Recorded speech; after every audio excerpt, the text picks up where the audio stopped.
Well, good morning, everyone, and welcome here to the Launchpad and our live coverage of the historic XB-1's Supersonic test flight. We are approximately 54 minutes, 42 seconds and counting, according to the mission timeline, away from that supersonic test. The vehicle is out of the hangar, and the CEO of Boom Aerospace has said the winds and temperatures are within limits, and now we just need to wait for the clouds to clear. They have rolled the vehicle out of the hangar and are preparing to taxi, and their live broadcast is expected to begin momentarily. And the moment that it does, we will of course patch them in. If it's your first time here, though, welcome. My name's Zach. I'm the founder and host here at the Launchpad Network, and here at TLP, it's our mission to inform and inspire the explorers of tomorrow, because we believe that space is better together, and we're glad to have you joining us here. We got people tuning in all over the world here to join us for a history-making day of the historic first supersonic test flight of the XB-1 from Boom Aerospace, which is a Pathfinder vehicle to lead to the development of their Overture aircraft.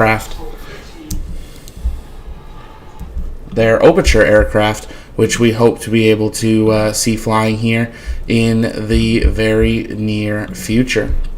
As always, if you guys have questions, you can send those in the chat by tagging us at the Launchpad, and we'll work on answering those live while we continue through today's broadcast. Just make sure you are doing that tag at the Launchpad. We are, of course, also counting down to the cargo mission from Blue Origin aboard New Shepard. We're waiting for confirmation of that, and it does look like Blue has gone live, so we are going to patch in their live view. We are, of course, ready with our flight tracker as well to be able to track today's mission as we await their takeoff here today. But Boom Aerospace, we'll turn that off, ready to begin today's broadcast. And you can see this might be actually live video. Looks like it to be live video here of them preparing the aircraft, and lots of people gathered for the first supersonic test flight. I'm going to just double check whether there was audio there or if they're talking. Each company does these slightly differently. Looks like we don't have any audio actually at this second. So we'll be following along here closely as we await the liftoff of the XB-1. Today's broadcast for on Boom side is actually being brought by Starlink during in-flight. They're going to be able to provide live views from the chase aircraft, and we'll, of course, bring up those trackers once they are in the air. Justin, thank you so much for being a member for 31 months. We appreciate it. Beanie Timelapse is asking, who is the pilot? It looks like they're going to add a little music there. Let me confirm who that pilot is. I did have it on my notes this morning because the pilot today is Chief Test Pilot Tristan Geppetto Brandenburg. That is who will be flying today according to the latest update. And for those that have been waiting for that model of the supersonic edition of the XB-1, they have released it over on their shop. We're not sponsored in any way, but it is a limited order of only 100 pieces. It's autographed by the CEO and the test pilot. It's a 145 scale, and it is a pre-order, and they are limiting it to just 100 of these will ever be produced. Really beautiful model. We got our order in. They also do have the model of the Overture scale model, which is their future aircraft that multiple airlines have already purchased at a 1/125 scale. So excited to get those into the studio when we get them and show them to you. TK is asking, am I late? Are you? Nope, no, you are not at all. Let me get the overlay there back on the very top of the image. We do have our countdown running. We are 50 minutes away from that expected time of taxiing of supersonic tests. So prior to that, we do have the taxi, the takeoff, and the climb. You can use the countdown clock in the top right corner of your screen to follow along with the timeline on the left side of your screen there. And these are live views, it seems, that are coming in from Boom Aerospace. This is quite the coverage that they have arranged today. So huge shout out to Boom Aerospace for providing this type of coverage of an event. Very rare compared to many test providers on what we'd actually normally see. You can see the stairway is being rolled away as the pilot is now inside the XB-1. It looks like they've got that auxiliary power unit still plugged into the vehicle, but we expect to see a lot of that equipment get pulled away from the vehicle here in the next few minutes, and they will begin today's mission. We're going to work to bring up the mission timeline here on another little bit of the screen. We are expecting that engine start, that was set to be at T-minus 10 minutes. Our countdown is actually going to the supersonic test, so you need to remove 25 minutes from the count. But they did end up going live a bit early as well. So it is definitely possible that we see them push the timeline ahead, which they can do in a test mission. And we will see if we end up pushing that timeline a little bit forward for today's flight here. And if we do, we will make the correct adjustments to our countdown clock as we continue towards today's historic supersonic test flight from Boom Aerospace. It's been many test flights in the making. They're launching from Mojave Air and Spaceport. So great to see another vehicle taking off from there. This is where we used to see Virgin Orbit take flight.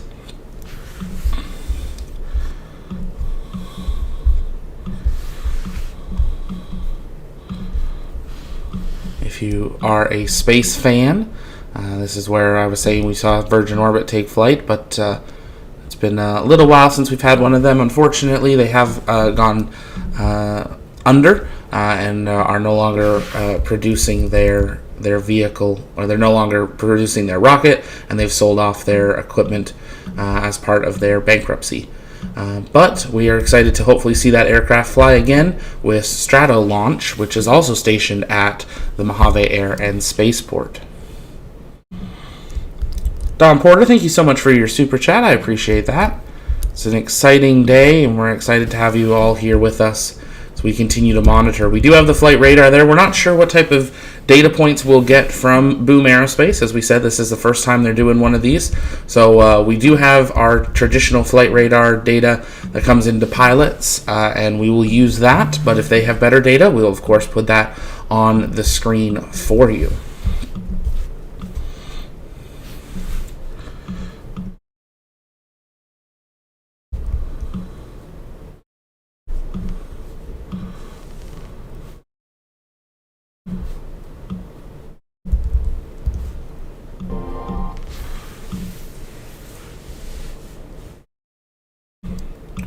They are running that little bit of music on the background of their broadcast, so unfortunately we do have to mute that, but we are listening to see if they do any commentary, and if they do, we will of course patch that in over top of the music here, but we do want to make sure that we are able to stay on air for you guys as we continue through watching today's flight.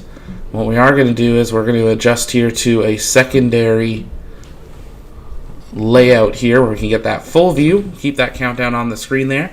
But there in the top left corner of your screen, that is a live look at the Mojave Air and Spaceport on radar. So we are keeping an eye on that for signatures to come online. That'll give us good signs that things are continuing to progress. And we have a private owner that's popped up. There's someone flying in, so still some activity around the spaceport as they prepare. You can see the two chase planes there in the background, also being prepared for today's mission. Amazing to really get to have this kind of first-hand look as they are preparing. We don't even normally get to see this necessarily in other spacecraft testing, because most of the time for a rocket vehicle, you can't be anywhere near it. So super amazing to get to see some of these views here early this morning. But it looks like a beautiful day down at Mojave Air and Spaceport. We're glad to have you all joining us here. You can see them doing their final checkouts in preparation. This is a big one. The aerospace world is watching. They need to make sure that they do every single thing basically perfect, and they're not going to rush that timeline. They've got time in the timeline, and will work on making sure they do it correctly.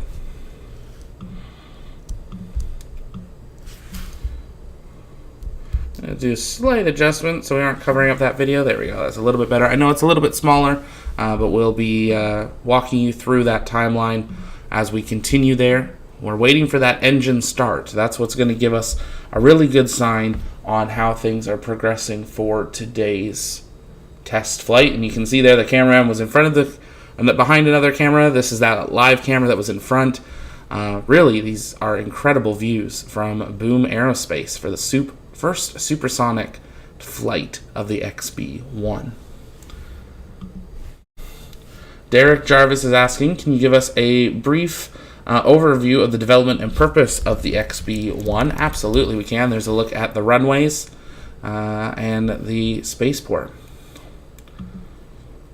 So the Boom XB-1, also dubbed Baby Boom, is a 1/3 scale tri-jet supersonic demonstrator that was designed by Boom Aerospace as part of the Boom Overture supersonic transport airliner. This vehicle was designed in Denver, and it was initially intended to make a supersonic flight in late 2017, powered by General Electric engines, with subsequent supersonic testing at Edwards Air Force Base. In April 2017, enough financing was secured to build it, and then they went through that process. The XB-1 design went through 3 sets of wind tunnel testing. The first indicated that it predicted calibration was off by 30%. The second set of tests confirmed accurate calibration, and the third set of tests confirmed design safety. Tunnel testing wasn't finished till November 2018. These tests have been These same 3 tests took over a decade on the Concorde supersonic aircraft. The fuselage halves began to be assembled in 2019.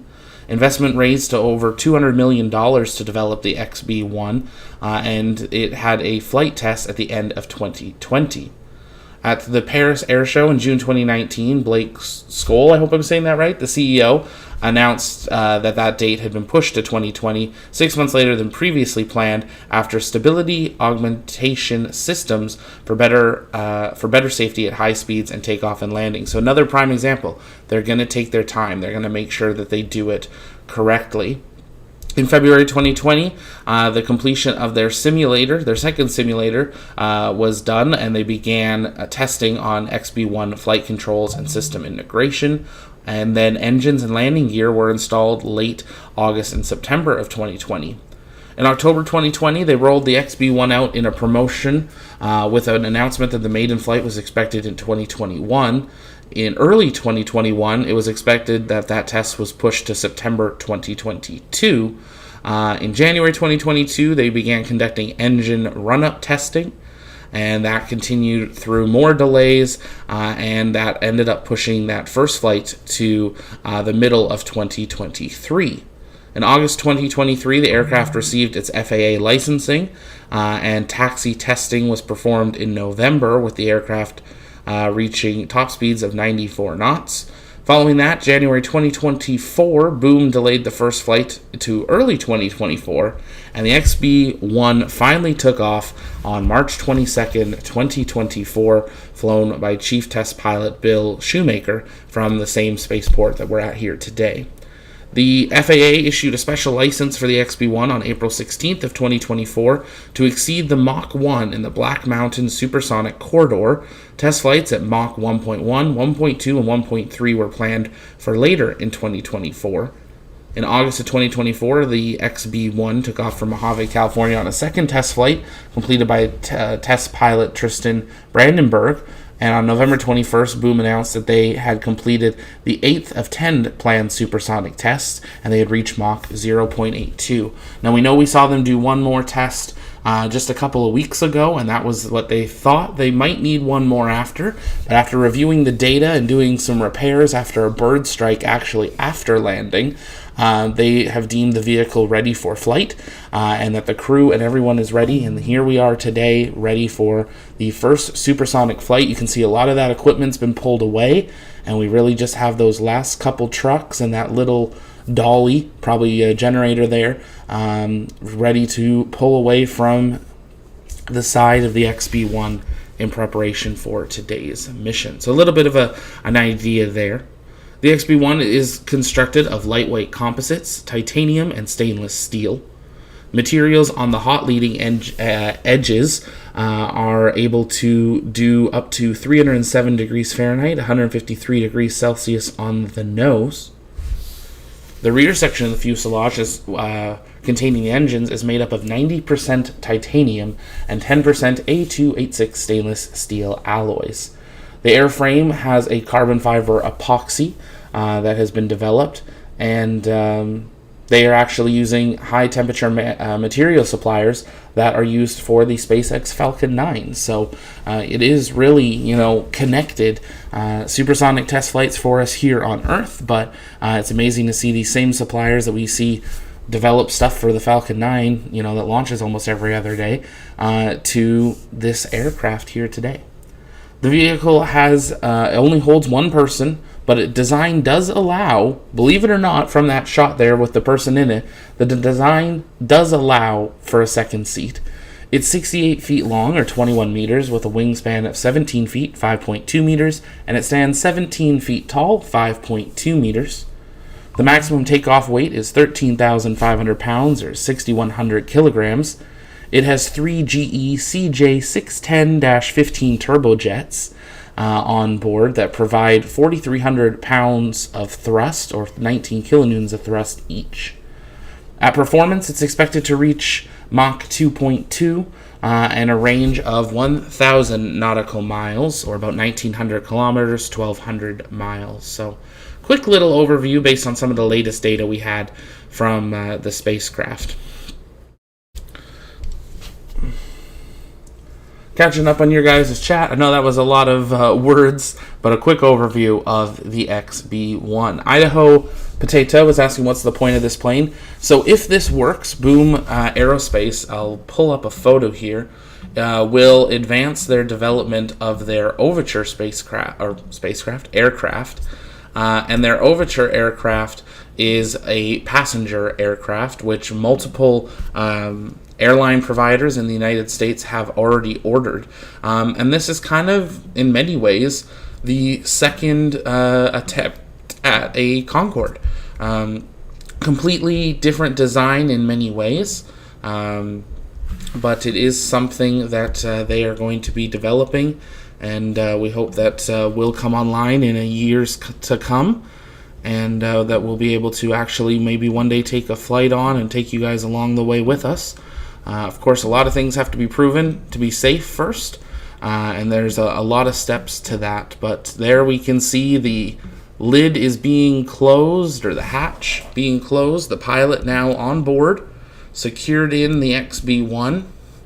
So we continue towards that estimated takeoff, or estimated supersonic test, of 36 minutes, 36 seconds from now. That was based on the last updates that we had. I'll quickly bring on the screen here. This is the Overture aircraft that they are looking to develop using this same technology. You can see 4 of those engines, 2 under each wing, and this has been already ordered by United Airlines. Has expressed interest in a contract in it, as well as multiple other airlines as well. So the hope is that one day we will see this fly with probably 100, 150 people, maybe more. We'll have to wait and see. And then, but to get to that, we have to first have this. And this is the XB-1 aircraft. If you guys are just joining us, welcome. You're joining us for a historic day, the first supersonic flight of the Boom Aerospace XB-1 from Mojave Air and Spaceport. We're about 35 and a half minutes away from when we expect the aircraft to go supersonic based on mission timelines, but we'll keep a close eye on that. If that is true, we do expect engine start here really momentarily, so we're keeping a close eye on that, but we'll of course see people clear out before they start up all of those engines. Bryant is in Orlando for SpaceCom. That is awesome. We're still trying to get out there one of these days, so definitely keep your eye out if you see us around the SpaceCom Expo in Orlando. The 51st Spacecom. D says, good morning. It's great to have you here. Miles, yes, this is a test plane. TK, so what happens in 37 minutes? I saw that a couple minutes late. So this aircraft will be in the air. The two chase planes that you see on the ground behind it will be there, and they actually have Starlink satellites mounted to the chase aircraft. And with that, we will be able to... Oh, and they are unplugging things from the XB-1. This is a great sign that they are getting ready to start up these engines for today's test flight. But once these are in the air, the chase plane will give a live broadcast is what's expected, and we will get to see this aircraft go supersonic. Now, Boom has said it is highly possible, based on their data, that some of these parts of the aircraft have already gone and tipped supersonic.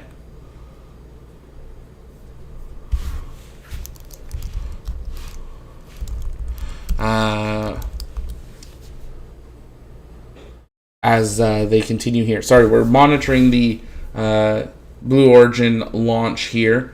If you are waiting for that, we actually just had confirmation, a rare event, that they are going to do audio-only webcast for the Blue Origin NS-29 mission. So definitely, we're still going to be trying to follow that along, but all eyes are on Boom Aerospace. Much bigger day for Boom, so bear with us while we continue to monitor both of those operations.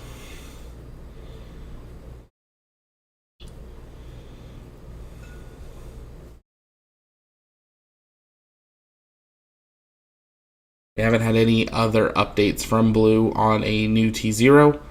They were targeting 10:30, but no updates as of yet. But all eyes, 32 minutes, 42 seconds away from that expected time of supersonic for the XB-1. At this point, the timeline is starting to shift just a hair to the right. With it, we should have had engine start up a couple of minutes ago, but we'll be keeping a close eye on it here.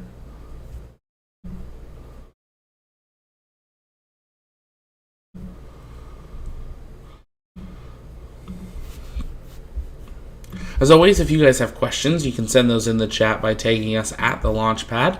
We'll work on answering those live to the best of our ability. So make sure you're sending those in. And if you haven't yet, if you're interested in aerospace and space exploration, definitely make sure you hit that subscribe button and share out the stream. Invite people to join us as we count down to launch, supersonic launch of the XB-1. Stand by just one moment.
And we do now have confirmation from Blue Origin. They are now targeting T-minus 37 minutes and counting, if you are following along with that.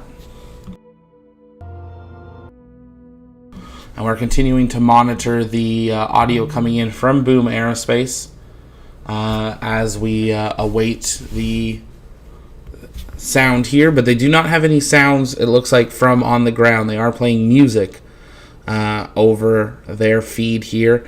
So unfortunately, we're probably not really going to get to hear much. We have to be careful there because they do have copywritten music.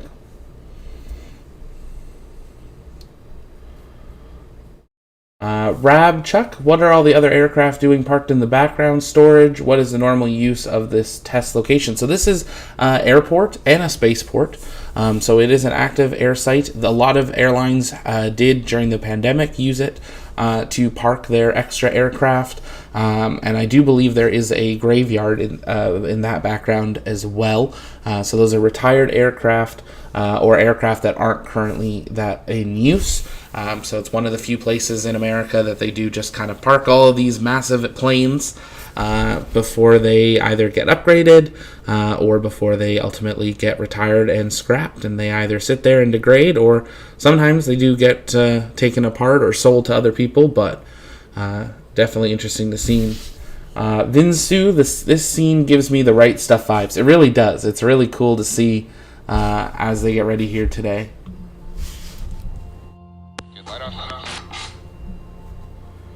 Well, we are hearing some audio coming through.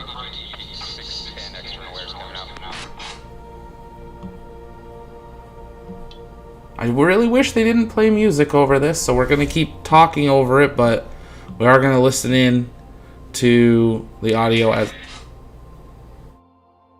as it comes in, trying to hear some of the updates from the pilot as they...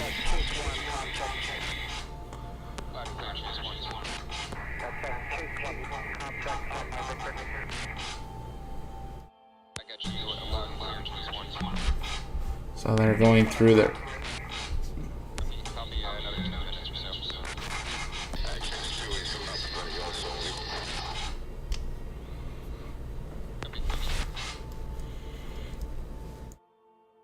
We did hear another 10 minutes or so there. So we're expecting possibly a little bit of a delay here. But delays are okay.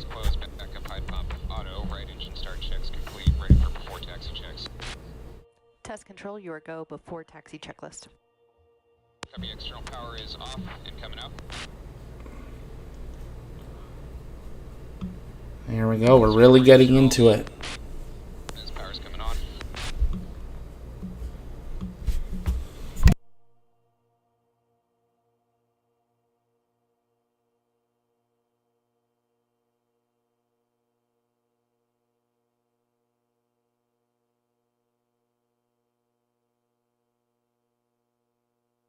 And we do officially have the XB-1 transponder now active.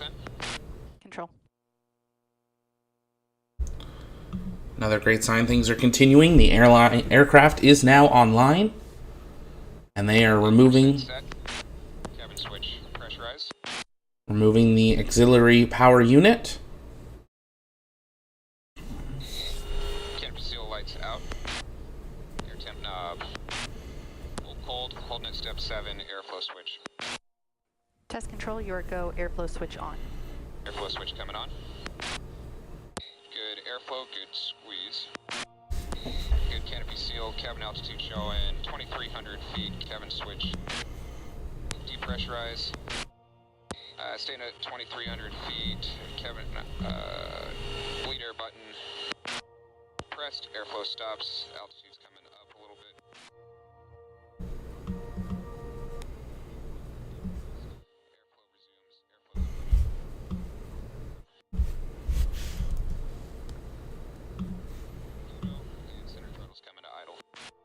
Control.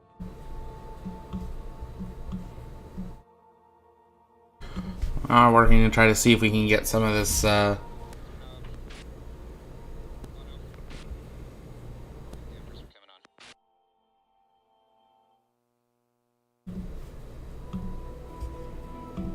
playing a lot of music, so we're going to be careful here as we navigate it. I'm trying to get rid of some of the audio for the music. Unfortunately, companies decide that it's better to put music rather than just have the live sights and sounds. So we are listening in, and we'll get you those updates as we have them. But as always, if you guys have questions, you can send those in the chat by tagging us at the launch pad. Also, make sure you take a moment and share out the stream. I'm sure they'll get rid of the music once we're actually into the flight.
Okay, we've tweaked their audio a little bit. We should try to get most of his audio, less of the music here. Bear with us there. Full left, full.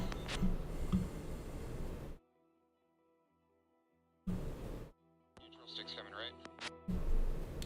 So you can hear him going through his checkouts of all of his vehicle. Full right, full.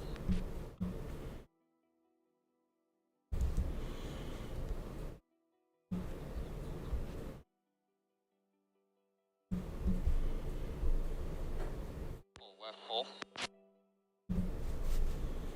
Catching up on your guys' questions in the chat.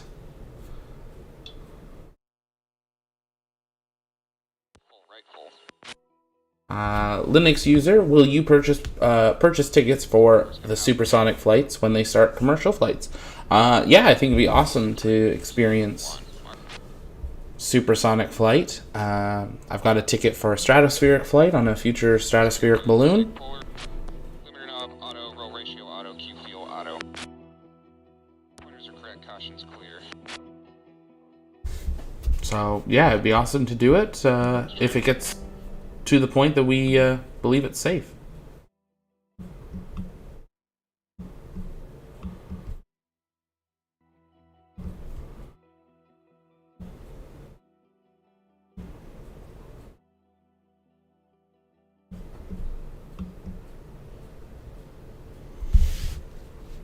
See the pilot there on board. He's been working through all of his checkouts. If you're just joining us, these are live views from Mojave Air and Spaceport, where we are preparing to watch Boom Aerospace conduct their first supersonic flight, the XB-1.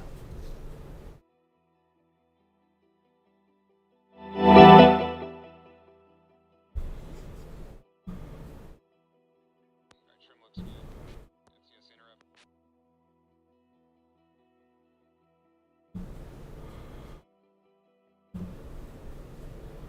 Alright, all 4 cautions and all 3 advisories. Trim doesn't move. NCS interrupt on depressed. Cautions are clear.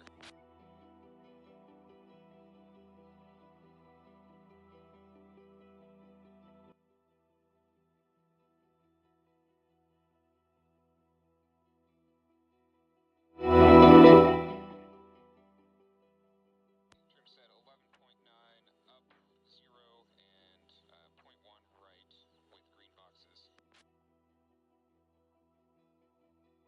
Transfer knob. Forward, commanded. Bottom, commanded. Aft, commanded. Mid, commanded. Back to auto with forward commanded.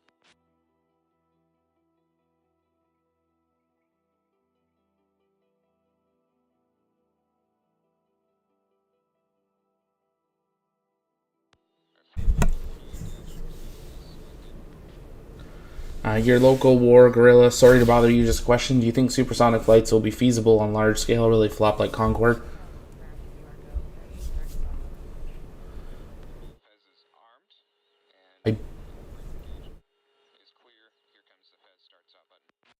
Here we go.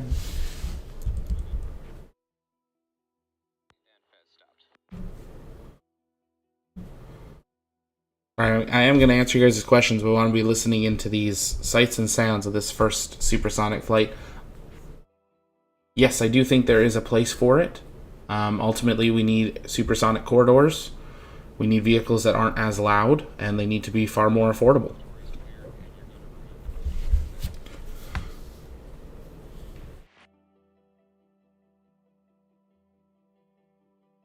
You can see there, last few cables being taken off of the side of the XB-1. So he's gone through all his flight checks. Maddie Kelly, this is supposed to be a passenger plane in the future, not currently.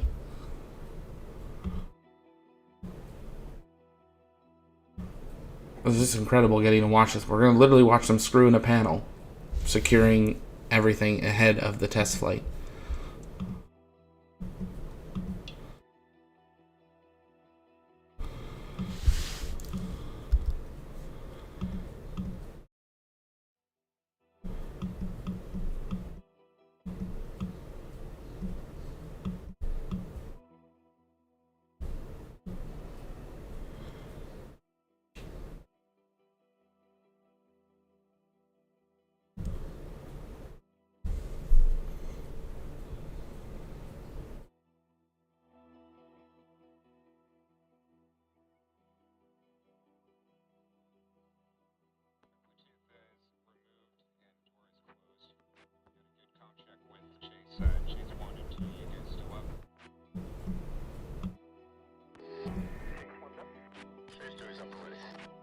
That's an incredible shot there.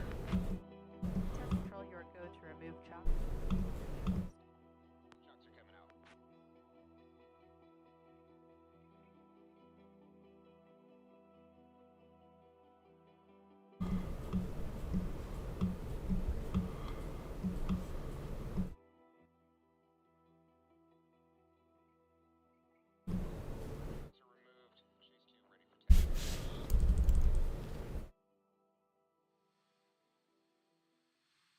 Welcome everyone, wherever you are. Afternoon or good evening. Here we are at the Mojave Air and Spaceport. Thank you so much for joining us. My name's Mike Bannister. I was formerly British Airways chief pilot for Concorde, flying supersonic aircraft at Mach 2, twice the speed of sound, for 22 years. And I'm delighted to be here today for Boom Supersonic at this really historic moment when the XB-1 goes faster than the speed of sound for the very first time. It'll be the first civil aircraft to break the sound barrier since Concorde. And I'm joined here today by my good friend Greg Crowland, and also by my other good friend Nick Sharika, who's down on the fence line. But Greg, over to you. Hi, thank you, Mike. Yeah, my name is Greg Crowland. I was Boom's chief engineer for the XB-1 aircraft during much of its design, build, and test phases. So I'm incredibly excited to be here with you today, share some insights about the aircraft and the mission that we're going to perform. And the mission today is a big one. XB-1 is the first independently developed supersonic jet. And today is the day that we're going to go supersonic for the first time on this aircraft. The plan is to accelerate the plane to Mach 1.1, about 10% faster than the speed of sound. I'm now going to throw it down to Nick Sharika, down at the fence line, to see the aircraft. And we have updated our countdown there. That is the estimated time of supersonic tests. Let's listen back in. That means I've been involved in planning all of the XB-1's testing up to this point. Today is XB-1's 12th flight. We've previously expanded the entire subsonic envelope. And I see XB-1 taxiing behind me right now. Let's just get a look at XB-1 taxiing out.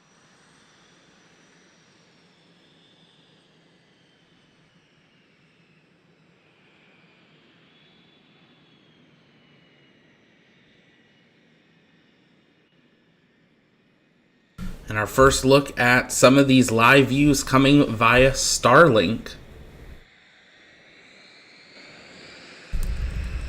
Yeah, let me upgrade that volume there a little bit for you guys. Sorry about that. XB-1 is on the roll. You can see it there on the top left corner of your screen, a live tracker of it on flight radar. We have updated that T0 in the top right corner, or L0, top right corner. When we should go supersonic, and you can see those chase planes now taxiing to the runway as well in that top left. We will attempt to keep that centered as we continue. What an incredible sight there in the top corner. You can see those. They are, Greg. Doesn't she look gorgeous taxiing out? Yeah, absolutely. I want to point out here that so today in the airplane we have Tristan Geppetto Brandenburg. He's a former naval test pilot. Obviously, was an operational pilot for a long period of time. Has a tremendous amount of experience flying both fast jets and doing flight test programs. This is an extremely, I would just say, this is an extremely specialized position and requires, a very specific set of skills that he has. He's being joined by 2 chase planes today. We've got a Mirage F1 that is being flown by AJ Face McFarland, face of the call sign there. And then we also have a Northrop T-38 that's also out there being flown by Matteo Brambilla, who goes by call sign Wiper. Those 2 planes are in company XB-1 along the majority of the flight and serve a number of functions. But you can see them here, all 3 of them in line, heading down to the whole chort. And what's going through the pilot's mind as they taxi out? Well, of course, especially today, an exciting day, the human instincts, that excitement, responsibility, a bit of nervousness, but a pilot places all of those at the back of their mind. It is all about safety, the mission, the test objectives, and that big team behind us being very precise, patient, and professional. Nick, can you tell us all about those chase planes that you can see down there? Yeah, sure. So as Greg alluded to, the first aircraft there is a Mirage F1, and that's serving the role of primary safety chase today. What that role is just an airborne set of eyes and additional situational awareness to the test team. The pilot, Geppetto, he can offload tasks to the chase aircraft like managing the airspace and talking to air traffic control so that he can stay focused on the mission and the test points that we'll be executing today. The T-38 is serving another role as photo chase today, and if technology plays with us very well, then we'll have some really gorgeous shots of this whole mission live. As we're listening to the control room and the pilot chatter, there's a lot of communication going on between the pilot, Geppetto, and the control room back here at base. And what's all that about? What are they talking about at this stage, and what's the role of the control room during the flight? Well, flight test really is a team sport, Mike. We've got, of course, Geppetto in the cockpit serving the critical role of test pilot, but also in the control room, we're joined by 25 engineers, and it's their job to review countless amounts of telemetered signals that are beamed from XB-1 live down to the ground. These are what we call safety critical parameters. So as we're expanding the envelope, there's just too much workload for any one pilot to perform in the cockpit alone. And so the control room serves as an extension of the airplane, and all those 25 highly talented engineers reviewing data live and making an assessment that everything is going according to the plan. Leading the control room today is Erin Young. She's serving as the test conductor, and it's her job to kind of filter and aggregate all of that input from the various disciplined engineers in the control room, and she'll be in direct communication with Geppetto throughout the entire mission. Jeff Mabry is serving as our test director today, and his role really is that of coordinating external assets and external support for the mission. Of course, it's not like an airliner that can just taxi out and wait for clearance and line up and off you go. There's a whole raft of checks still to be taken and undertaken before XB-1 can get airborne. And they're going through that process right now. That shot you saw a few moments ago of the control room looks a little bit like a NASA control room back in the day, with lots and lots of people sitting at their desks. And every one of those individuals and every one of the XB-1 team here has a no vote if they're not comfortable with something that's going on. They certainly speak up. It's a total team game. And that even extends out to being out on the runway. We'll have some ground crew out at the holding point. So Nick, tell us what the role is of the ground crew when they're out at the holding point there with XB-1. Right, so you saw a lot about how they readied the aircraft before taxiing out. And so the team on the ramp today is being led by Kurt Alger, the crew chief, and they were just eyes on the outside of the airplane as Geppetto performed his startup checks. Now, at this point, they're doing what they call last chance checks. They're at the threshold of the runway, and the team will just do a once-over of the aircraft. They'll do things like inspect the tires to make sure we didn't pick up any rocks or nails or anything like that as we taxi it out. They're just doing a final survey of the aircraft before Geppetto takes XB-1 onto the runway. And of course, that's normal for ground test and test flight. And we can see that crew chief now walking up towards the airplane. Following the taxi, we'll taxi into position and do some engine run-ups. So, Greg, you're familiar with all of this. How does it look like it's going? Right now, I mean, it looks like it's going incredibly smoothly. You see there Kurt Alger going around again, getting those final checks on the panels and on the aircraft there. Supporting him is Eddie O'Hare. Checks are complete. And we're just getting Before takeoff checks. just confirmation Test there. control your go before takeoff checklist. Yep, so everything we do is Warning, caution lights, cast messages are all clear. Canopy is down to lock, panels pull forward. Oxygen's on, 100% normal, masks on, dampers are on, fuel systems are auto. Here comes controls. So what are we hearing here, Greg? I want to make sure we're leaving space here to hear what's going on, but everything we do is per a checklist. So from the moment the pilot got into the airplane, Controls feel good, heights look good. what we're going through now is per a checklist. It is standard for every pilot, whether you're a private pilot all the way up to commercial or test pilots. Trim, I'm showing 12, 0.1 up, 0.1 left, and 0.2 or 0.1 right on the rudder, all in the green boxes. And what that is those are the trim. Anti-skids auto, backup high pump auto, transfer knobs auto, FLVS selected, GoPro.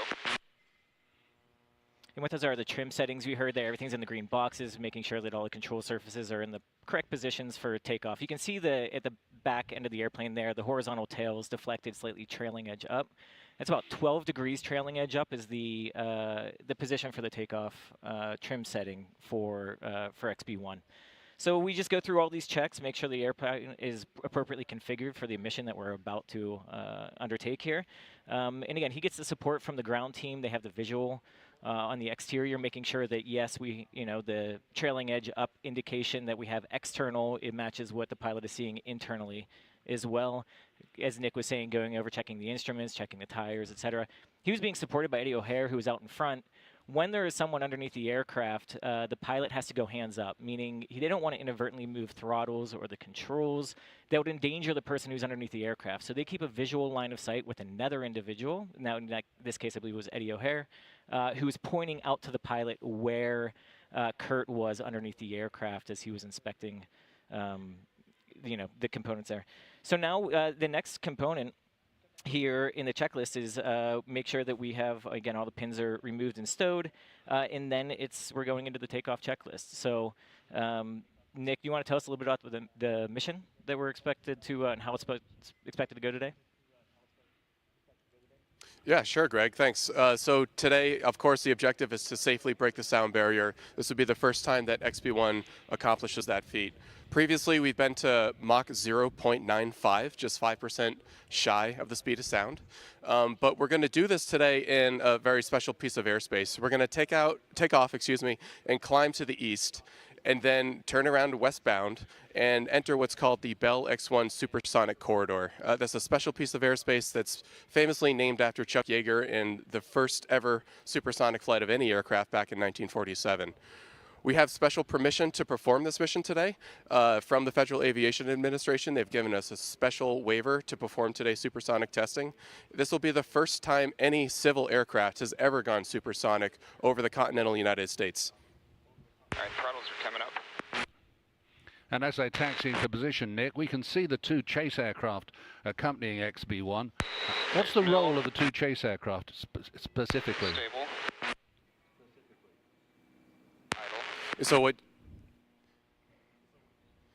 we're seeing here right now, Geppetto's actually just doing some engine checks, final verification that everything is within band, within parameters, limits for all the three engines. The two chase aircraft today, they're really just airborne support for Geppetto, helping offload any tasks that are required, keeping eyeballs on the outside of the airplane. If we have something like an oil leak or something, Chase can see it immediately. So the value of having Chase airborne on any test aircraft is pretty well documented, well understood. So I'm going to take a moment here to talk about what you're seeing kind of at the bottom of the screen there. We're providing you with a bit of the telemetry. Honestly, a small fraction of what's coming off the airplane. Throttles coming up for fuel burn. But what you see there is we have the altitude on the, there's a mission time. We'll just run a clock when the airplane takes off, but then we have the altitude. What you're seeing there at 2,700 feet, that is the elevation, above mean sea level that the airfield is at. So XB-1 is starting from an altitude today of 2,700 feet. The Mach 0.1 and then the airspeed that you see there in knots, that it's reading right now as having speed because the instrument actually has a minimum amount of, basically pressure that it can detect. So it always holds just a residual value of approximately 65 knots or Mach 0.1. As the aircraft accelerates, you'll start to see those numbers tick up. In Mach, again, is you're seeing that in right now. It's Mach 1 is the speed of sound. So every 10th of a Mach is 10% of the speed of sound. Airspeed is in true airspeed, so that is going to be the aircraft speed. Test control, I show you in band for fuel. Okay, we're go brake release. We're good for fuel. Copy, go brake release. And that's the indication that XB-1 is cleared to take off. 1 and 2, you guys set? Chase 1, 2 ready, go. You're clear to take off. So let's take advantage of this and just watch XB-1 on her takeoff roll as she leaps into the air for the first ever supersonic flight of an independently developed civilian supersonic aircraft.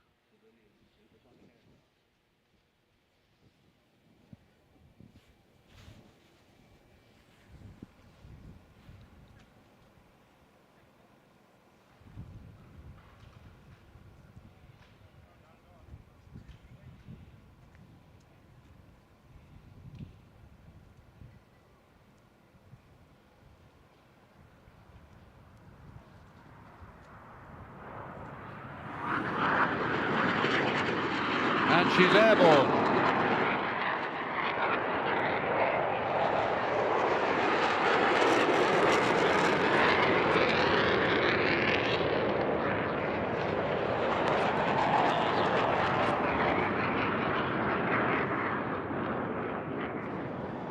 Wow, that was fantastic. Doesn't she look gorgeous? Especially when the gear's up, she looks an absolutely beautiful airplane. And in the pilot's world, we say that if an aircraft looks right, she'll fly right, and XB-1 certainly looks right. The psychiatrists, in fact, tell us that an aircraft like XB-1 looks great, and we like it because it appeals to both sides of the brain, the left side for its technology and the right side for its stunning good looks. And she's climbing pretty steeply now, Greg. Why is she climbing so steeply as that? Mike, I mean, I've never had the opportunity to be outside and watch it fly. I've always been in the control room, and it is remarkable how quickly it does indeed climb. XB-1 is designed to be able to climb effectively with a single engine failed or single engine inoperative and the gear down. The gear provide a substantial amount of drag. That's why we pull them up early, getting off the deck, and we have all three engines operating. So we have essentially a tremendous amount of excess power. That clean and dry check that you heard right there, that's the chase plane will do an external inspection of the aircraft. And so they're looking at panels and making sure there's no movement, excess movement or flutter on any panels, no leaks or anything like that. So just an external, again, the benefit of having another individual right there next to the airplane able to inspect it from the outside. So with XB-1 in the air, Greg, what can we expect from this initial phase of the mission before we get to the point where we'll go supersonic? The initial phase of the mission here, the first card in our test cards here is takeoff and climb out. The whole function of this is to get into the correct airspace at the right speed and the right altitude to really set us up for entry into the supersonic corridor. So the pilot, Geppetto, and the aircraft, they have experience in the control room as well, all have experience with the aircraft during all altitudes up to 32,000 feet and the speeds that we're going to be experiencing at this point. So primarily, they're just evaluating, is the airplane behaving like we expect it to behave, as we've seen it behave in previous missions, and making sure that everything is aligned with expectations. So, Geppetto will be going through. Also, a number of systems will be coming active, and so he'll be looking to make sure that they're performing appropriately. Cabin pressurization is kicking in to pressurize the cockpit. Making sure the temperatures are all good. Test control, we're ready for a flutter comm check when you are. And so, and then things like fuel transfer kicking in, making sure there's a number of devices on the flight control system that augment how the flight controls behave. Those go through schedules that are a function of speed and altitude, so we'll be making sure that they're on schedule. So the control room's looking at that. Geppetto's looking at that. Test flutter, how do you read? And so what you're hearing here is that there's one person primarily that can speak to the pilot, and that's the test conductor, Aaron Young. When we run a flutter profile, there is a station in the control Test control, room. I have you in the climb to 34,000 feet. I have card 1 complete. Next up will be card 2, the Mach 1.1 expansion and flutter block. So and so there's one other station. When you run a flutter profile, you're exciting the aircraft and shaking it. And so they're looking at data, the flutter station. It is only during a flutter profile that is being run that we give the flutter profile the ability to reach out directly to the pilot to tell them to knock it off if they see anything that they don't like. So that's what you just heard there. It's saying as Aaron was saying, there's no other point. Test, do the copy, west being active, 24 There's no other real function on this card except to get to 34,000 feet. As you get, we're getting some fantastic shots here, and we can see now as XB-1 is climbing up through 22,000 feet, Mach 0.79, 79% of the speed of sound, which is around about the cruise speed of a conventional airliner, 477 knots. That's true airspeed, of course. So the figure in the middle is the really key one today, 0.81, 81% of the speed of sound. So Greg, tell us a little bit more about what it actually means to go supersonic. What does breaking the sound barrier, why is it so challenging to an aircraft? Yeah, the sound barrier is a real thing. It's not just some flowery language to describe, this moment of going faster than the speed of sound. As an aircraft flies subsonically, say 30%, 40%, 70% of the speed of sound, the drag characteristics or the resistance of the air that the airplane has to fly through is very predictable. And in the 1940s, as airplanes were kind of getting faster and faster, fighters were going into dives, chasing other aircraft and whatnot, they started to notice this phenomenon where the drag would pick up substantially as they were kind of approaching these higher Mach numbers, 0.8, 0.85, 0.9. And essentially what's happening is that as an airplane flies through the air, it is displacing air, it is manipulating the air, and there are areas as the air kind of transitions along from nose to tail where air is being squeezed or compressed and slowed down, and areas where it's being expanded and sped up. And what will happen is that in some of those areas where it's being expanded and sped up, even though the airplane's flying lower than the speed of sound, you can have local areas of supersonic airflow. When you have supersonic airflow and it slows back down, there's a shock wave that forms behind it, and it's what happens. It's the effect of this shock wave. Control test, you want to verify the test profile? Test control ready. The presence. 120-2, start 4, and 65, duration 120. So it's the presence of these shock waves and the effect that they have on the air and the airflow over the aircraft that actually creates this rapid rise in drag.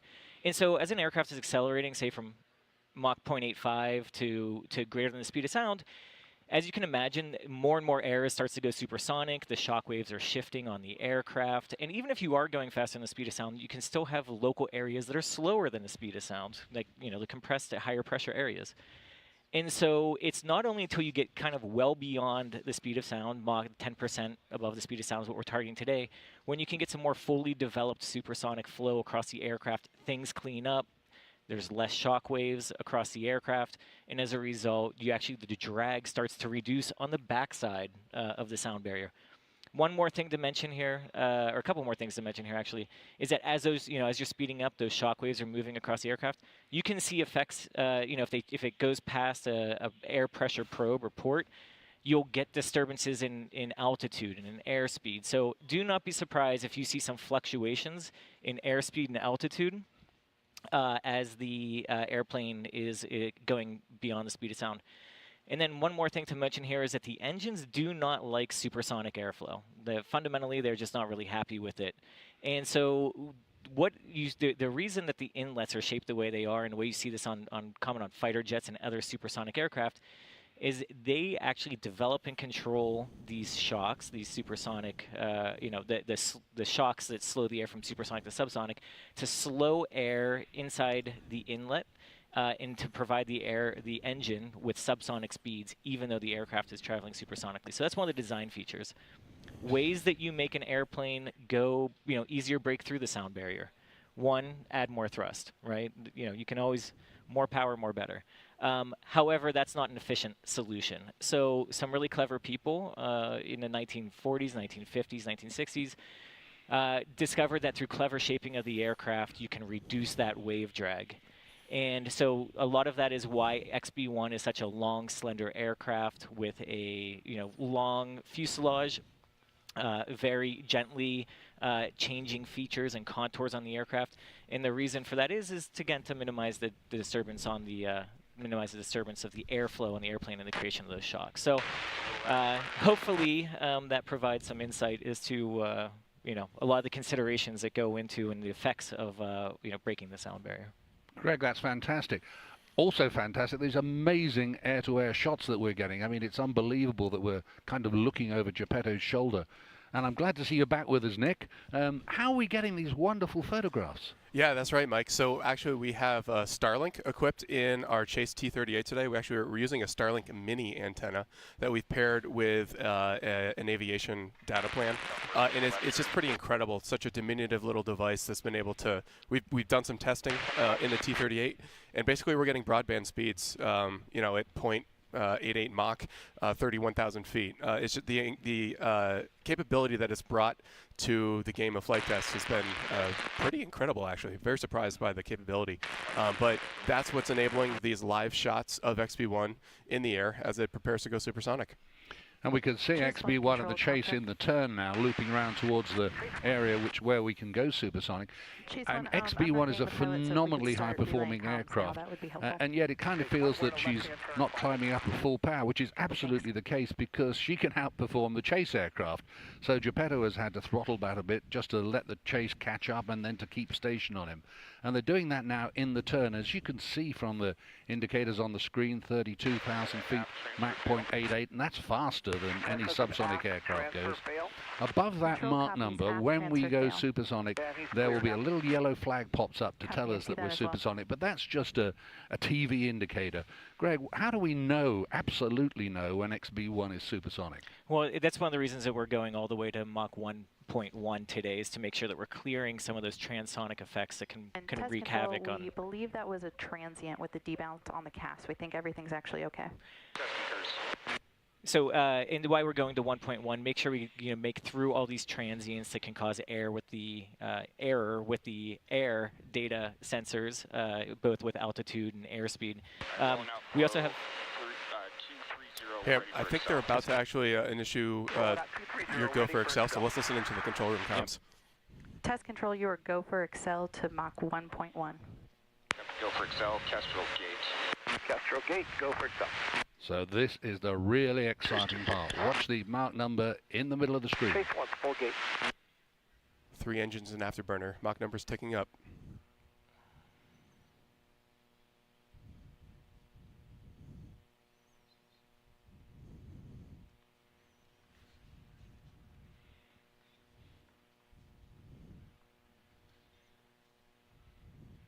There we are. XB-1 is supersonic, faster than the speed of sound. We've got confirmation from the control room that she is supersonic. What a wonderful achievement. Geppetto and the whole team know what a really historic moment this is. The first civil aircraft independently constructed that has ever flown supersonic. And Geppetto is the first pilot ever to do it. It is really thrilling moment. And we can see her right now watching her. Nick, how do you feel?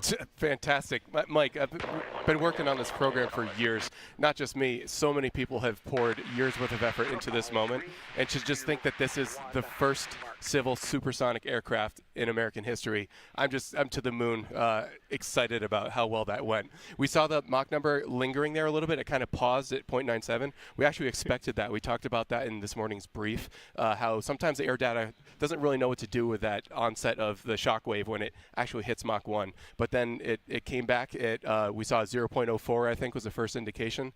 But here we are at Mach 1.1. Airplane looks great, and they're into testing. Flying supersonically, what's the experience like? Well, from my experience on Concorde, there's absolutely no physical sensation once you're supersonic. There's also no physical sensation of going through the sound barrier.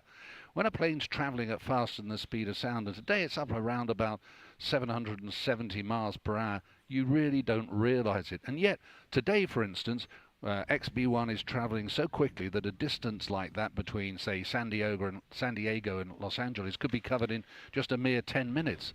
She's actually flying faster than the Earth rotates. She's going so quickly that the sun is going literally backwards in the sky. It's quite an amazing experience, and yet that's the really clever thing that the aviation engineers succeed in doing, to make the experience so that an aircraft can do all of this while the passengers are just sitting in comfort, and even sometimes they have to put indicators in the cabin to make sure that the customers do know that the aircraft is flying supersonically.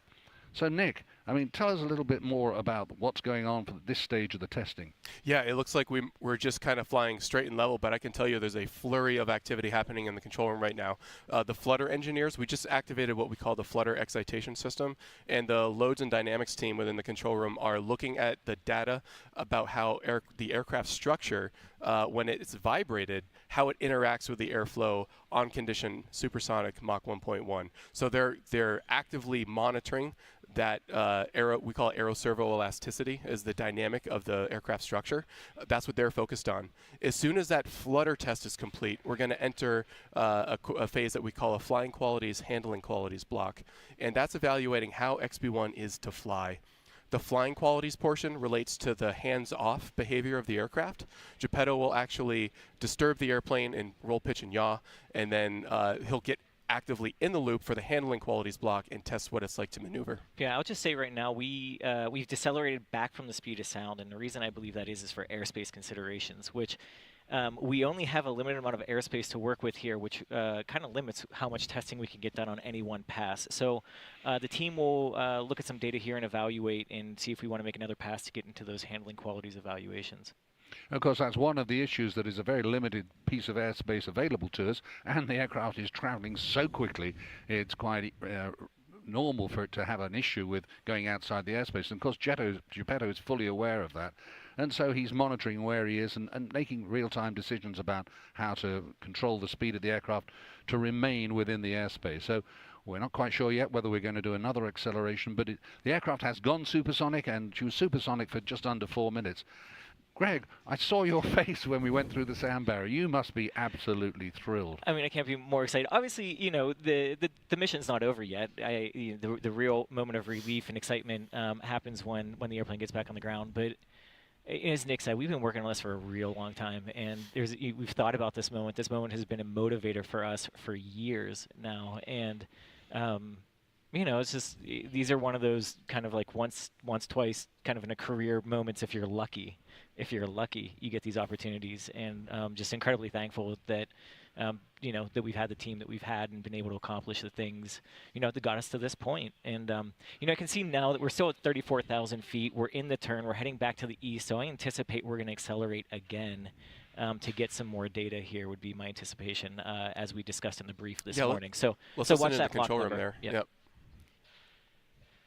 So kind of two for the price of one, really. 2 supersonic flights for the price of one. And just to see the team, they're absolutely thrilled, we can see here. I've got to go to the right side for sun.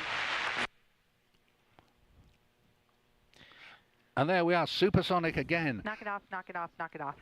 Just going through the sound barrier, pop up to Mach 1.1, and then she'll probably come back down to route back towards the west and back towards home by routing over Edwards Air Force Base and then back to Mojave Sea Air and Spaceport. So Nick, she's come back down through back to subsonic speeds. What happens next? Yeah, so this was a contingency that we talked about this morning. If we weren't able to get all of those test points done in one supersonic run, we were planning on doing a second one to try to capture all that data that we would like to capture on condition supersonic.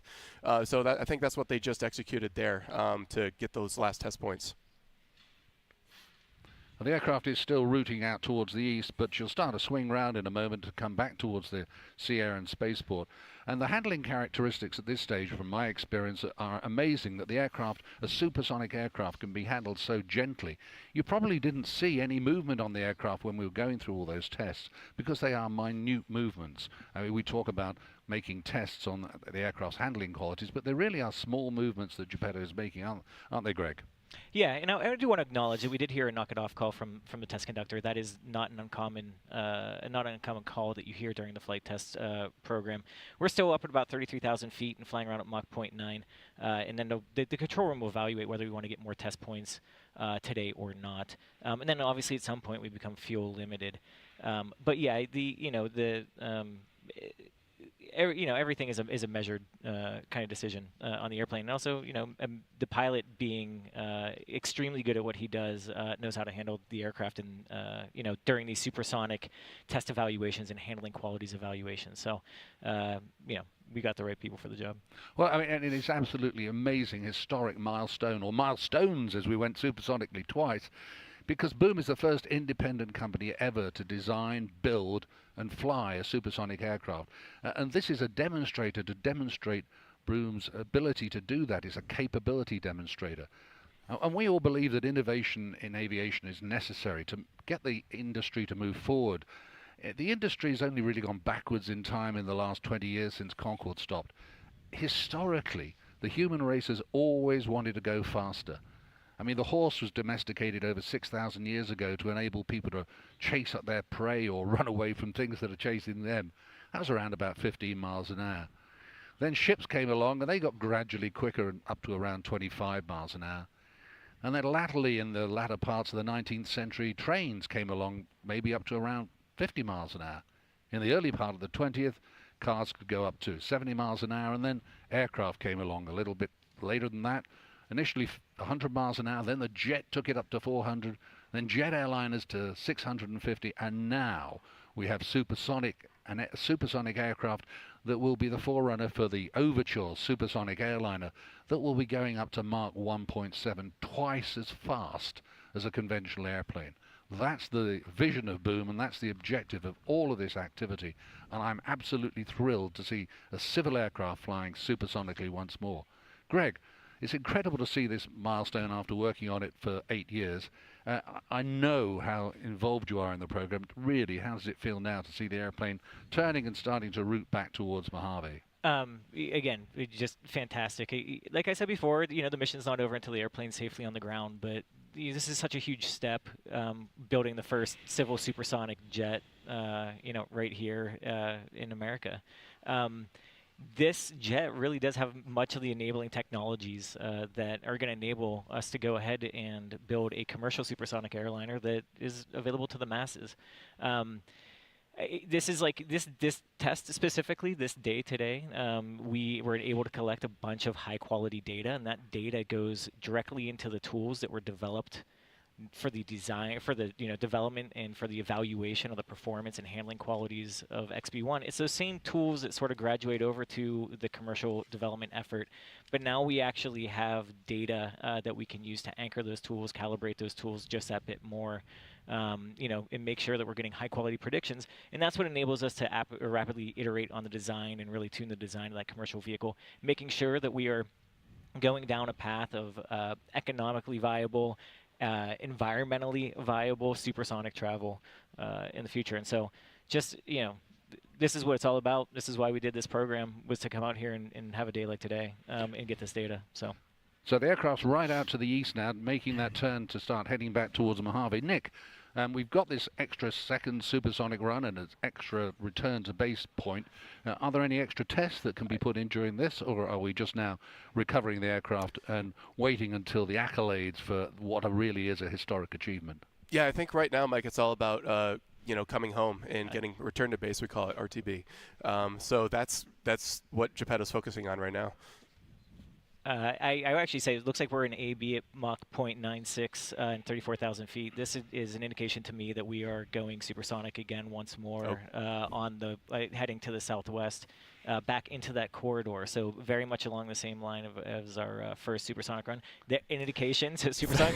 We are now supersonic 3 times on this flight, which is quite unbelievable. And it's great. We have the fuel for it.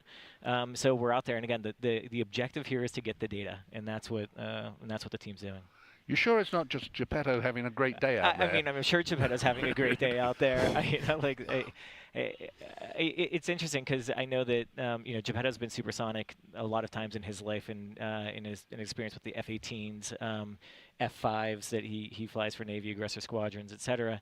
But I can promise you, no time has been more special than today. And I'm pretty sure he didn't expect to get three cracks at it. So Mike, when I was out there at the fence line, I just took a moment just for me. I just watched it take off because every time that we've flown to date, I've been in the control room looking at data. So I had like myself a little Anakin Skywalker moment there. Let me look upon you with my own eyes, and it was truly emotional just to see the airplane fly for the first time.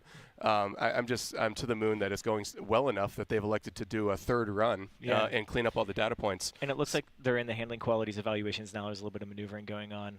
You can see this would be indicative sort of a roll step.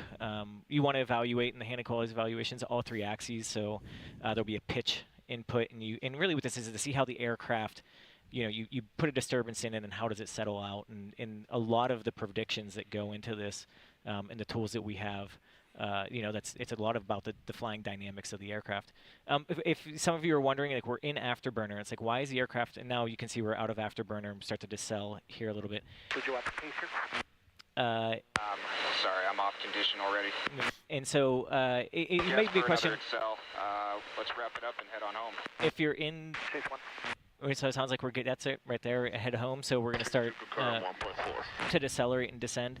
But you may be wondering, hey, if you're in afterburner, why? How are you holding at Mach 1.1? In test control, you're good for descent and recovery. And so. Coming down.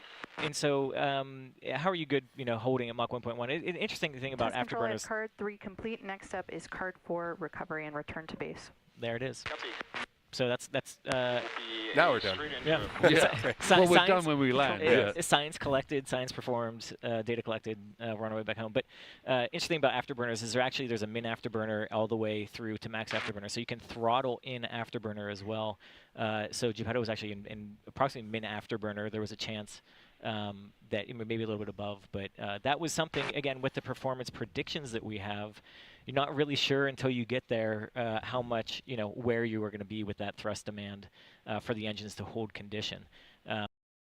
And if you're just joining us, welcome here to the launch pad. What an incredible about 20 minutes here. 25 minutes ago, the XB-1 took off from Mojave Air and Spaceport, and it has now successfully conducted 3 supersonic test flights in the supersonic corridor and is now go for return to base and recovery.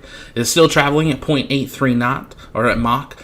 We saw it reach over 1.1 Mach, and in truly an incredible feat here. 3 supersonic tests. You saw some roll control. Sounds like they were able to get all of their objectives completed, and now they're heading back to Mojave Air and Spaceport, and it sounds like they'll be staying live through all that, so we'll get to see the pilot come out, hopefully, and celebrate the first civilian private company creating a supersonic space or aircraft that will eventually be used to develop their passenger variant as they dream of traveling at 1.7 Mach, twice the speed of a normal aircraft for passenger flights. United Airlines and others have already expressed interest in the Overture aircraft, but an exciting day here as the XB-1 has done it. It has gone supersonic. I expect we'll see more of these flights in the future, but today Boom Aerospace has achieved one of their major milestones, which is going supersonic. So congratulations to them. Congratulations to Starlink. All of these live views have been powered by a Starlink Mini dish. The Starlink Mini is fixed to the T-38, and a Starlink Mini dish is like the size of an 8.5 by 11 sheet of paper, or a letter sheet of paper, and that is connected to a aircraft data plan, kind of like a cell phone plan, but for aircraft, and that's it. They are streaming broadband speeds, and they were broadcasting that at supersonic speed. Oh, well, just sub-supersonic speed with the chase aircraft.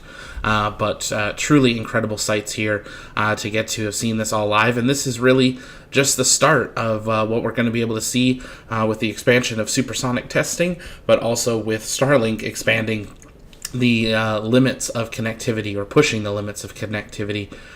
They are heading back to Mojave Air and Spaceport. We've been tracking them on the flight radar there in the top left corner. They went supersonic faster than we thought, so we didn't go full screen, but we wanted you to see the corridors that they were flying, and we'll be following them as they come back home. If you haven't yet, though, make sure you subscribe. We'll bring you all the Boom Aerospace testing, if there's a live broadcast of it, or if we can get our own team out there possibly. But here at the Launchpad, it's our mission to inform and inspire the explorers of tomorrow, because we believe that space is better together, and we bring you full live launch coverage, space news updates on our second channel, the Launchpad News, and more. As I said, we believe that space is better together. We are, of course, counting down to the launch of NS-29 of Blue Origin's New Shepard vehicle. It's holding at T-minus 10 minutes and holding. It's been in a hold for about 28 minutes, so make sure you pull up that stream if you want to follow along with Jeff Bezos' New Shepard vehicle as we await its liftoff. But these incredible views of the XB-1. Let's listen back in to Boom Aerospace Mission Control. Cameras are purely redundant, so if there's any, we have an issue, if there was in the way off chance that we ever had a bird strike, if one of them hit a camera, we'd have a second camera there that the pilot could utilize. And so basically, if Geppetto on approach could see through the airplane, he would naturally be looking down through his multifunction display, and that's where the camera displays. And so he is actually flying on a video screen. We expect a fuel low momentarily. Continue. And that is one of the that is one of the technologies that will carry over to the Overture aircraft as well. Cuts out a lot of weight, a lot of complexity with having a giant mechanism just to move a nose. Now we have high resolution displays and small cameras. So of 170. Thanks, Greg. Nick, we just heard the control saying we had a fuel low warning. What exactly does that mean? Yeah, so that's just an indication that he's on the last remaining fuel tank. So there are 5 fuel tanks in XB-1, and this is expected. This is par for the course. But he's on his main tank, which is the largest tank in XB-1. It holds the most amount of fuel. He's burned the peripheral tanks, and this is the tank that we typically land on. We like to be on that main tank with approximately less than 2,000 pounds of fuel for landing. XB-1 can land heavier than that, but it's just it's more load on the gear, more energy gets put into the brakes when we land heavy, so it looks as if we're at the sweet spot actually for landing. So we're actually managing the flight to ensure that we don't land with too much fuel. That's right. Yeah. Okay, and you'll see when XB-1's on final approach just how nose up she is. Of course, there's also the conventional instrument landing system that'll help Geppetto, but what's going through his mind right now, I wonder? Well, I kind of guess he won't be thinking too much about the excitement of 3 supersonic dashes. He will be later. He'll be concentrating now on getting the aircraft lined up on the center line on the correct descent path. Now, you can see from the digits in front of you, we're just going down through 6,000 feet, bearing in mind that Mojave is 2,800 feet up. So we're really just about 3,000 feet above the ground, slowing right down into final approach speeds. And of course, accompanied still by the 2 aircraft accompanying the chase aircraft, and that's what's giving these wonderful pictures. And I guess it won't be long until we see the gear coming down. Standby gear. Here it comes. There it is. 3, 2, 1, mark. So that's the mark for Geppetto to select the undercarriage down. Here she comes.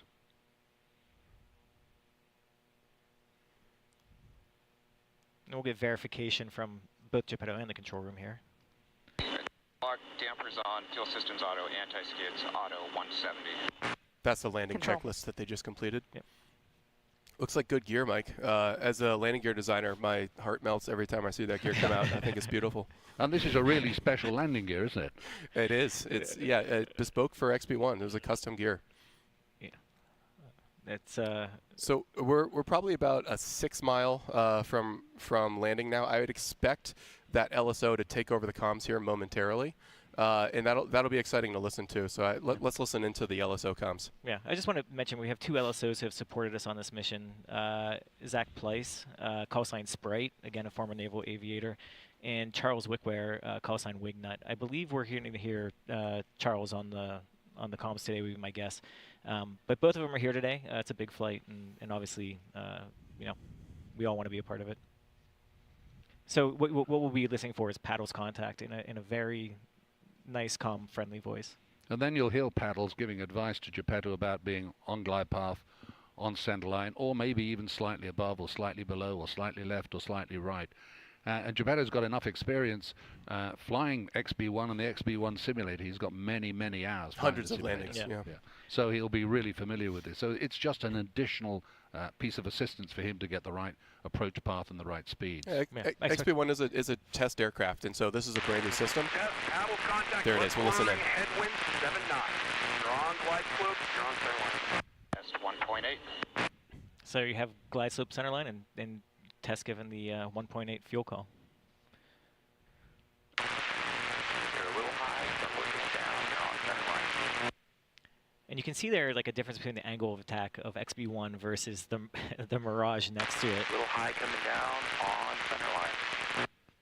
Like those airplanes are flying the same speed, both in the same descent, and one of them is substantially nose up. High coming down on center line.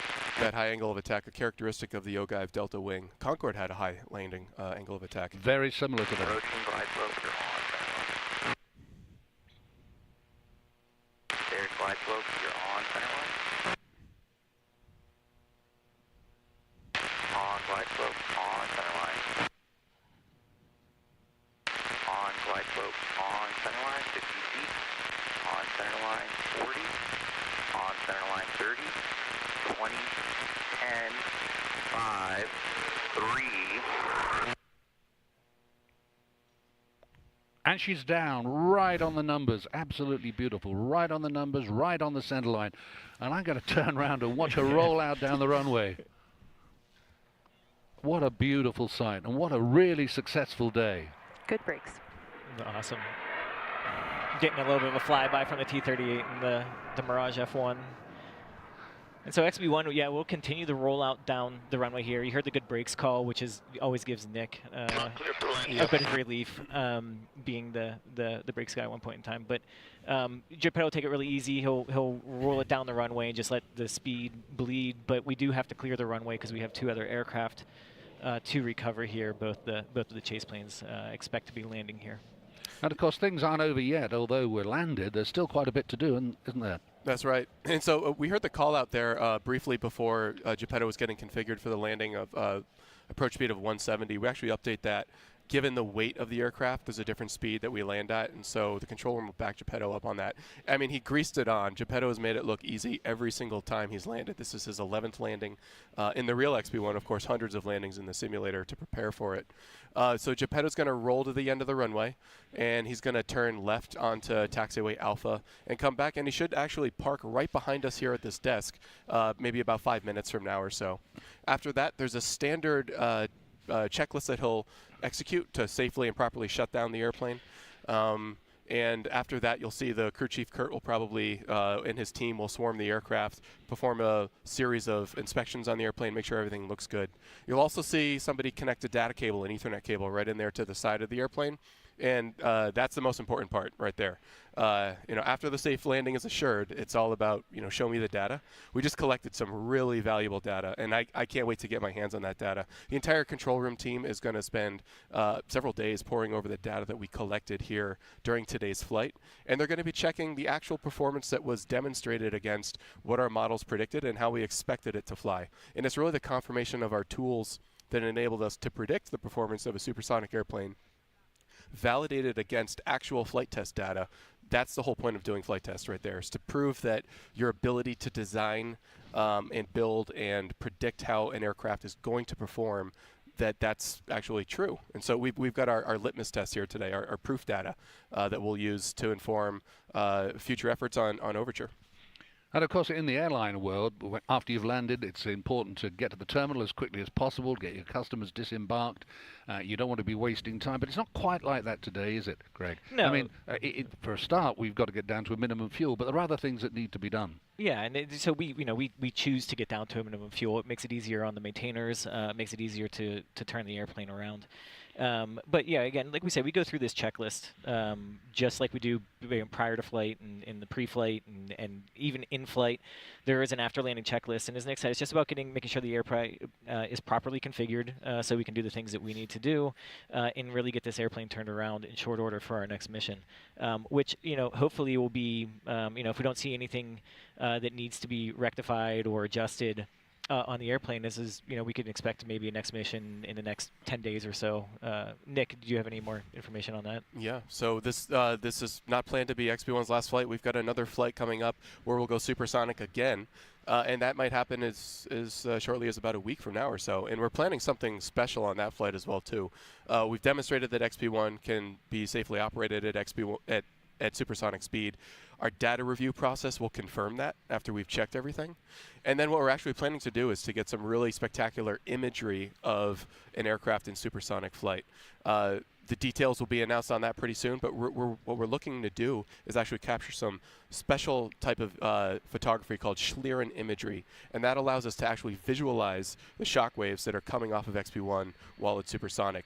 That's what's in store for our next flight. And you can see the video pictures of XB-1 taxiing in, and we can hear her here. Yep. And shortly we'll be able to see her coming in, and here she comes. Let's just watch XB-1 taxiing in.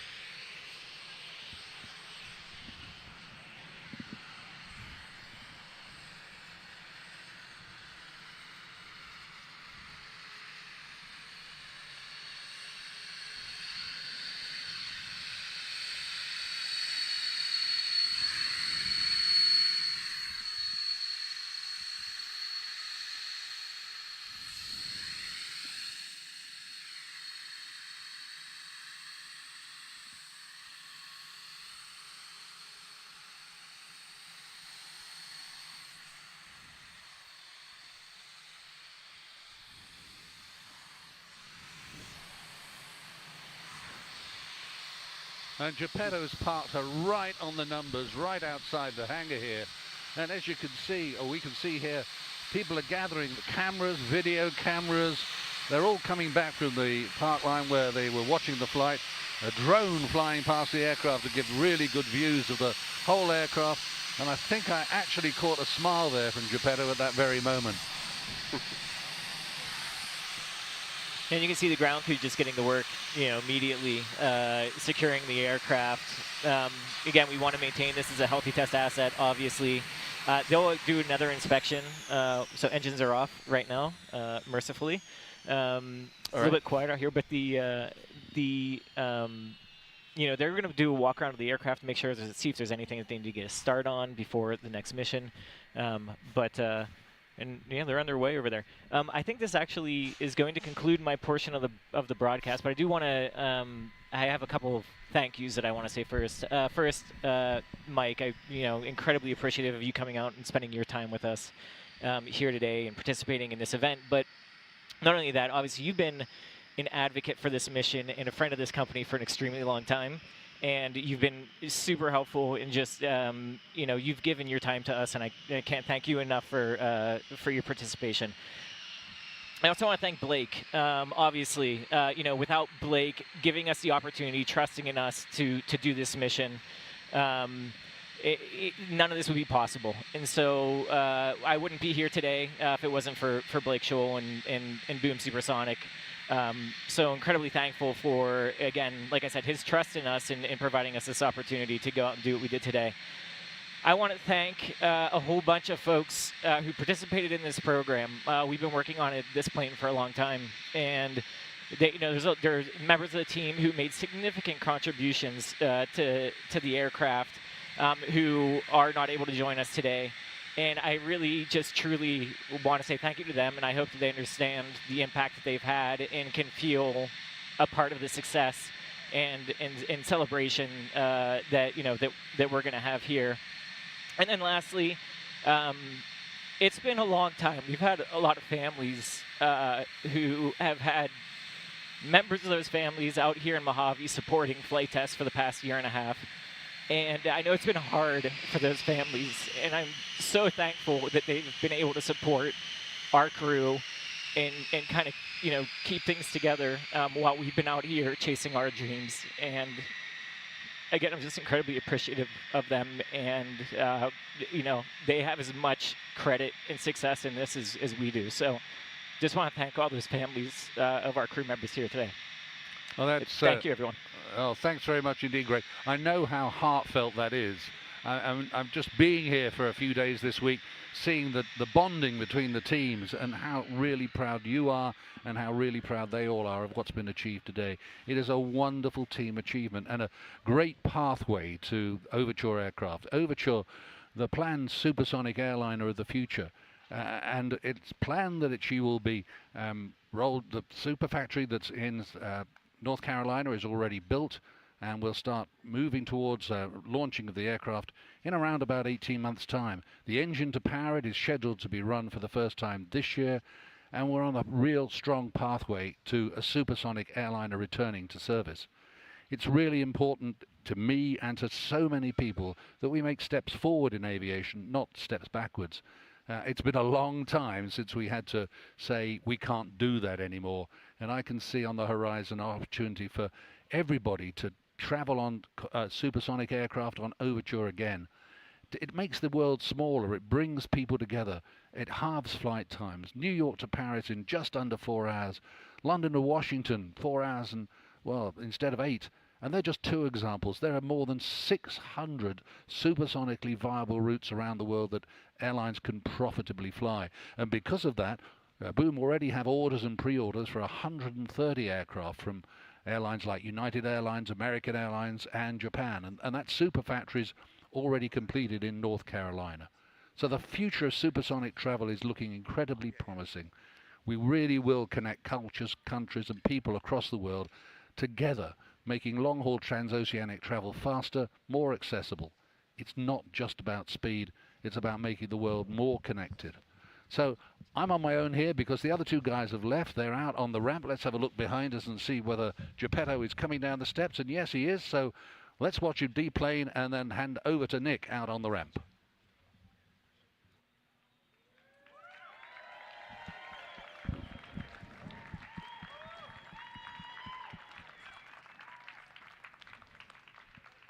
And there's that moment. I don't know if you can hear me on the mic, but Geppetto just stepped out of the cockpit, getting that hero shot there, coming down the ramp.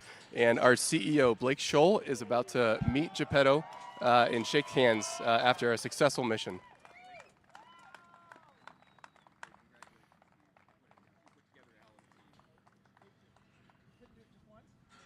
No, I had to do it. Had to get 3 of them in there for you. Congratulations, you are the fastest civil pilot alive. Well, thanks, Blake. Thanks for putting together this incredible team who built an incredible aircraft.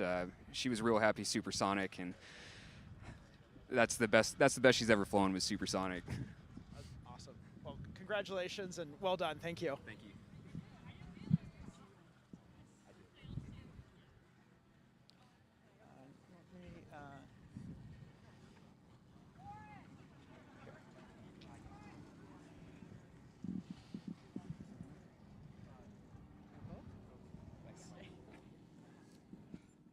Cheers. Cheers.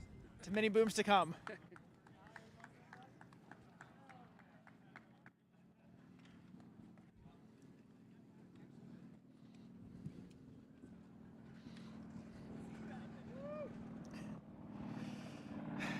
So,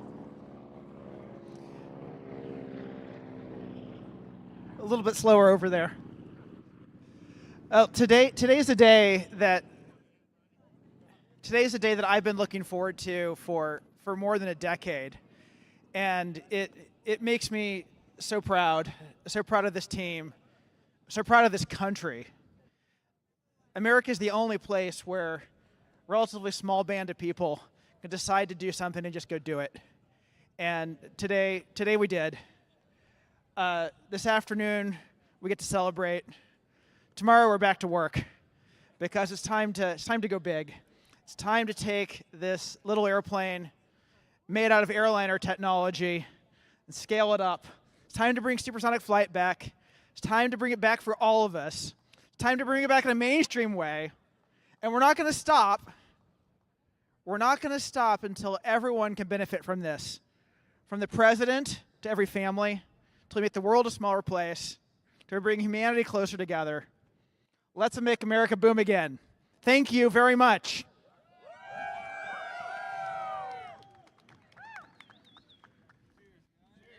Cheers. Please join me in thanking the remarkably small group of men and women that have been working tirelessly to make this happen. There are many, many days along the way where reasonable people who cared less would have given up. Many days where there were problems we didn't know how we'd get our way through. but we kept going, and that's why we're here today, and we're going to keep going, and that's how we get there tomorrow.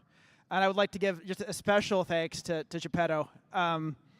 Everyone in this program has been committed and invested in the outcome, but there's a reason history remembers test pilots. Because you had the courage to get in the seat and to take an airplane to a place in the flight envelope had never gone before. So thank you. Thank you for taking that risk. Thank you for giving everything you've got for the future of flight. Thank you, Geppetto, and cheers.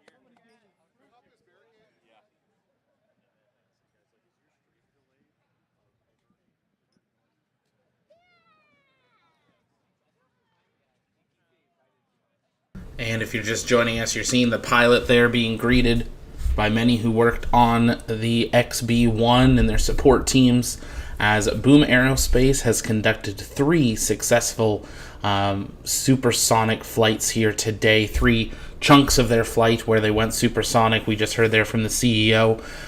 Make America boom again, and it's time to go big. Those are probably the 2 biggest quotes from the statement there from the CEO. As they are going to eventually work to scale this vehicle up to a much larger size of an aircraft. That is their Overture aircraft, and I'll get that on the screen here for a quick second. The Overture aircraft is what they have already sold. We now have heard 130 of these have been pre-ordered by airlines around the world, and this is what they hope to bring online. They have already built the massive factory to start producing these, and it'll be amazing to see how quickly we see these vehicles start to come online. They said it looks like they might be able, once they go through all the data, they may turn around and do another XB-1 flight as early as next week. And if they do, we will try to bring that to you live, should they have a live coverage of it, which I expect they do. They, similarly to how you've seen with some of the aerospace companies, they need to have the public support for this. They need the public to want to fly on it, and they need the public support to change regulations to allow this. This vehicle can go supersonic over land, which is something the Concorde was not allowed to do, and that's ultimately the point. But they said over 600 routes of flights that are flown every day could be replaced by this Overture aircraft and cut their times in absolute half. They said, 4 hours or less from Washington to Paris. It was interesting to hear the CEO propose, and we've seen some mock-ups of it, of what a supersonic Air Force One could look like for the president, which would be an incredible feat to bring online if they're able to do all the security systems that Air Force One needs. But for the president to be able to get anywhere in the world in half the time really would be amazing for the president's functions. And be able to get him back to Washington faster. But this is going to go from everything from a United Airlines flight. I know many other airlines have expressed interest in pre-orders as well. Over 130 pre-orders already placed. And today was that milestone of proving that this technology can go supersonic. They went up to 1.1. They believe Overture can go to 1.7. So double the speed of a standard aircraft. So if you've ever flown a route, cut that time in half. And that'd be amazing to see. We don't have a full number on how many people it'll hold, what the interior necessarily be like, because that could be different with each airline, just like we see with A320s, 777s. Every airline does it slightly different. This is another type of company, similar to think of it as like an Airbus or a Boeing. They'll produce the aircraft. They'll probably train the pilots. And then the companies will be the ones that have their livery put on the outside and their interior. Let's listen back in to Boom Aerospace as we start a Q&A. into this Q&A session, will you join me in welcoming to the stage Geppetto and Blake, who've made all of this happen? Well done.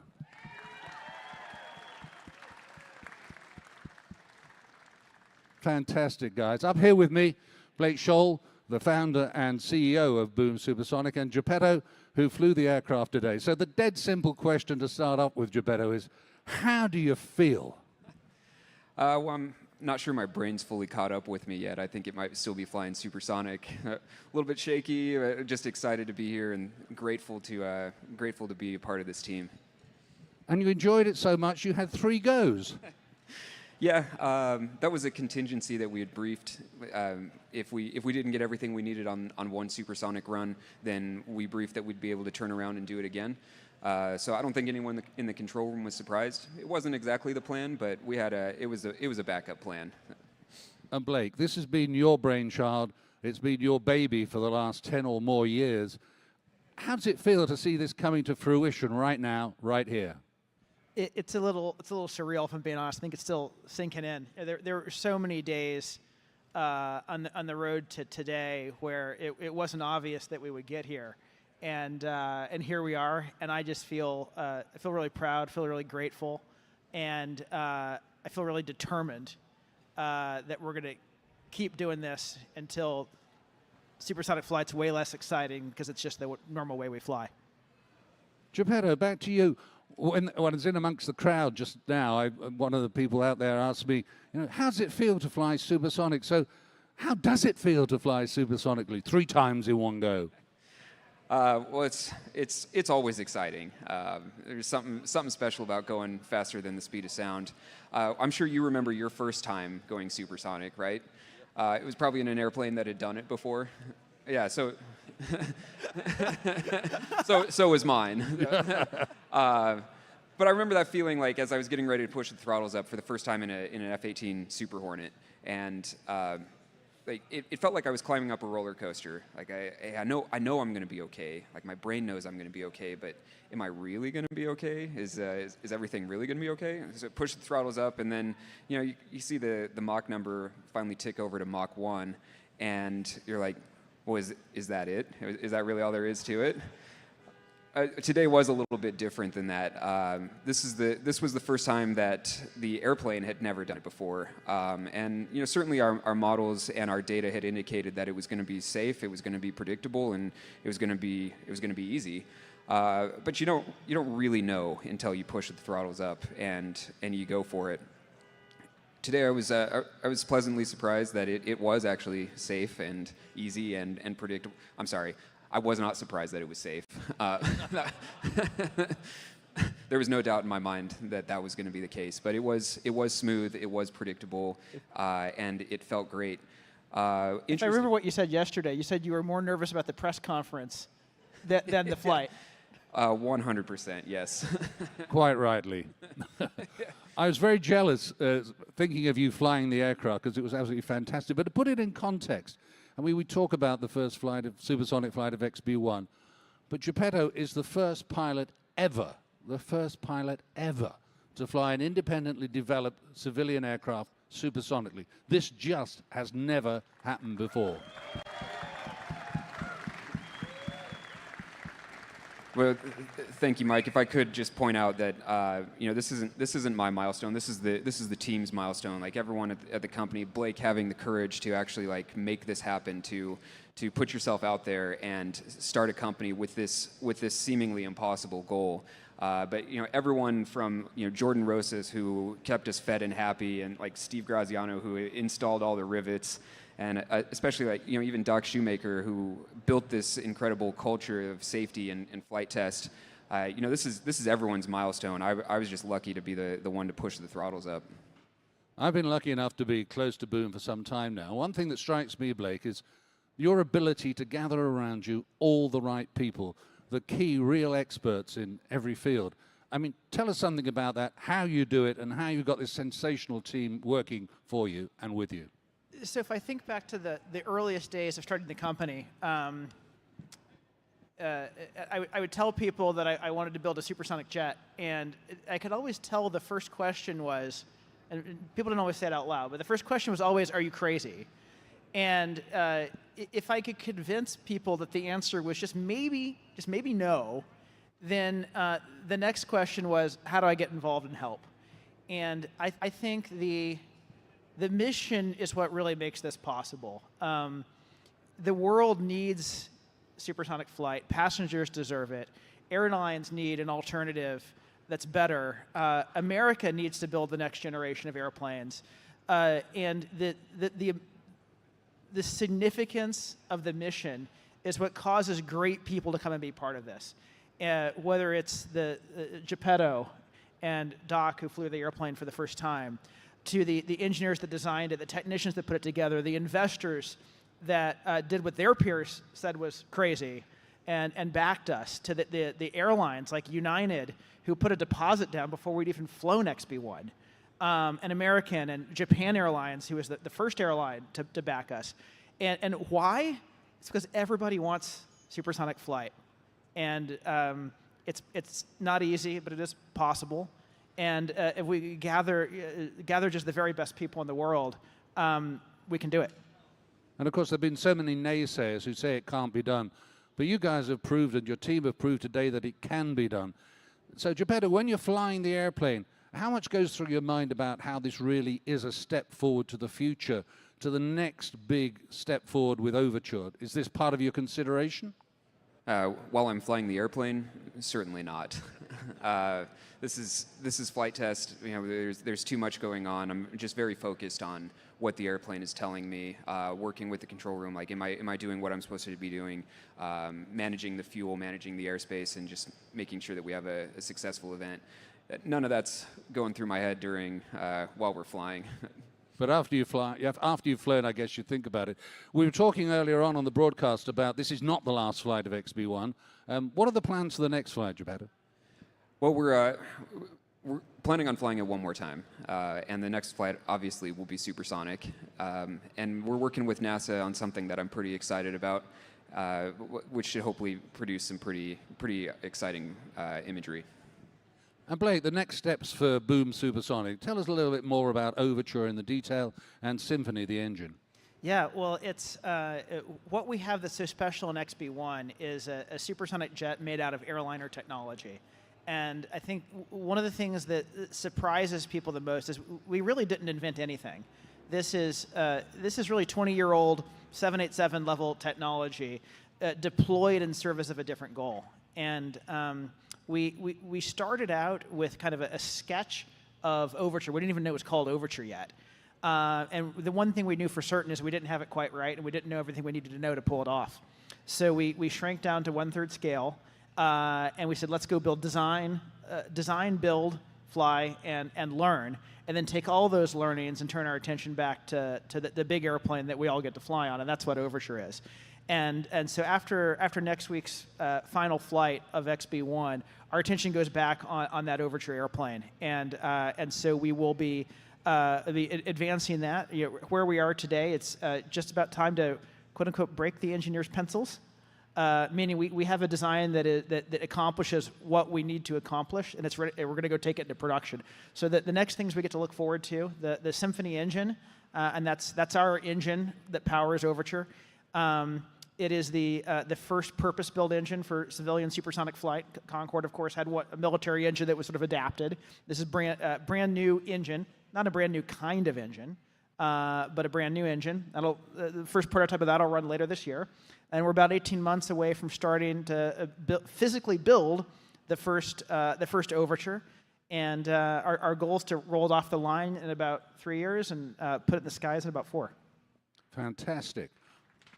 It's in the skies in about 4 years, ladies and gentlemen, to see a wonderful Symphony aircraft taking to the skies. And Geppetto, are you looking forward to that moment? Yeah, very much. Like, XB-1 was the proof that we could do it. We've proven we can do it, but this doesn't change anyone's life. The Overture is going to make the world more accessible. It's going to make connections that wouldn't otherwise be possible. And so that's what I'm really excited about, and getting that aircraft into service so we can achieve our ultimate goal of making the world dramatically more accessible. Let's get back to talking pilot things. I mean, put your mind back to flying the airplane today. You've got a lot of experience. Tell us, about XB-1 compared to the other aircraft that you've flown? I think maybe the best way to explain this to some of my Navy buddies is this is the closest thing to flying off the boat that there is to flying off the boat. And what I mean by that is once it gets off the ground, it's easy. It's getting it back on the ground that's the challenge. So once I took off, you know, I'm kind of in my happy place. And when she was supersonic, that was the smoothest, like best flying that she's flown yet. Like supersonic flight was really her happy place. She really liked it there, and it was a real dream to fly XB-1 supersonic. Landing is always a bit of a challenge, and today was no exception. Landing off the forward-looking vision system or our augmented reality system, something I practice a lot in the simulator, and I'm grateful to Zach Pleiss, Wingnut, and Charles Wickware, Zach Pleiss, Sprite, and Charles Wickware, Wingnut, as our landing signal officers who helped me get back on ground every single time safely. Well, we could see from the outside, and you got it absolutely on the numbers, in right place, right time, bang on the center line. So what a great job for you and all those around you. Blake, you touched on the future. There have been a lot of naysayers about the future of supersonic aircraft, and yet you're convincing people that it's doable, and you're convincing people that it will happen, and you've got now this demonstration of your capability. How do you continue to convince people that this is the future? We just need to keep doing it. You know, there's always going to be naysayers, and but they don't make the future. We get to choose to do that, and I think that the history of flight is just such a poignant example of how that really works. You know, of course, the first airplane was built by bicycle entrepreneurs. In no way, shape, or form were the favored team or had the resume to do this. And you know, and shortly before they did, you know, the naysayers were saying it'd be a million years before we ever had an airplane. But they pulled it off, and then we had a half a century of just really steady progress and speed. We had Concorde, and then we kind of lost our way. And the future, you know, the future is not automatically better. Somebody has to make it better. And I think, and that's why I'm grateful for the opportunity, for the team, for the support. And success is absolutely not guaranteed. Overture is very, very much harder than what we flew today. And it will not be a straight line path from here to success. There'll be twists and turns, there'll be setbacks. It's virtually guaranteed. But the important thing is not giving up. And maybe one day we'll have a skeptics flight across the Atlantic. And would you like to compare for us your philosophy within Boom Supersonic about how to go about building exciting airplanes compared to the legacy major aircraft manufacturers that are out there right now? Do you do it the same way, or do you do it differently? We think we should do it faster and better. You know, in the 40s, 50s, 60s, you know, airplanes were developed very, very rapidly compared to what they are today. And yet today we have better technology and better tools than ever before. And yet the safety bar has come way up. And you know, I think it's our job to figure out how to move fast while also staying safe. And we've learned a lot on the XB-1 program about how to do that. About how to build a culture of safety, but also what other things go into the process that cause us to be slow or enable us to move fast. And you know, it's easy to look at XB-1 and see you know, a beautiful airplane. I look at it and I see a lot of lessons learned, not just the technology of the airplane, but how we went about it. And you know, I believe small, mighty, vertically integrated teams can do things that the big guys wouldn't even attempt. And that's our future. We're coming towards the end of our Q&A, so I'm going to ask the same question of both of you. I'll ask you to answer it in turn, not together. For the people here, and there's a wonderful crowd here of great supporters who've been really enthusiastic, and the people all over the world that are watching on live stream, what one memory would you like them to take away from today? Geppetto. I'm sorry, I need a second to think about that. Maybe. Okay, Blake. Oh, I was really glad you asked him first.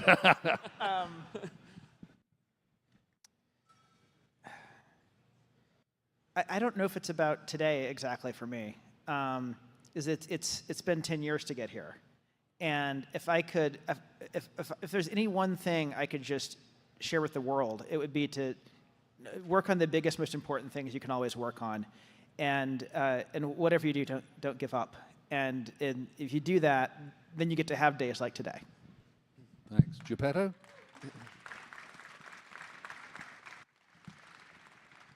I think that what I will remember and what I hope other people take away from this is that what a small team of really dedicated people can make happen. Fantastic. Ladies and gentlemen, Geppetto and Blake.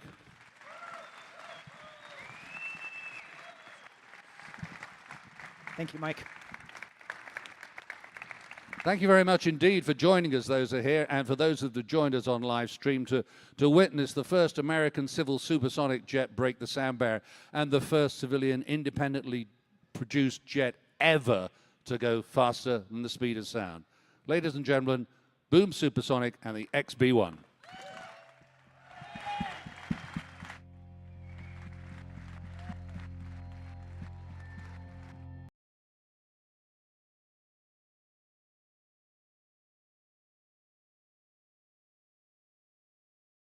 And there we go. What an incredible day today. The XB-1 completing its first supersonic flight, going supersonic 3 times. And it sounds like they're going to fly it just one more time. They said as early as next week. And it sounds like they're working on a partnership with NASA. That is going to do it for our live coverage of the first supersonic flight from Boom Aerospace of the XB-1. We are still holding at T-minus 10 for the flight of New Shepard, so we hope you'll join us over there. If it was your first time here, though, welcome. My name is Zach. I'm the founder and host here at the Launchpad Network, and here at TLP, it's our mission to inform and inspire the explorers of tomorrow because we believe that space is better together.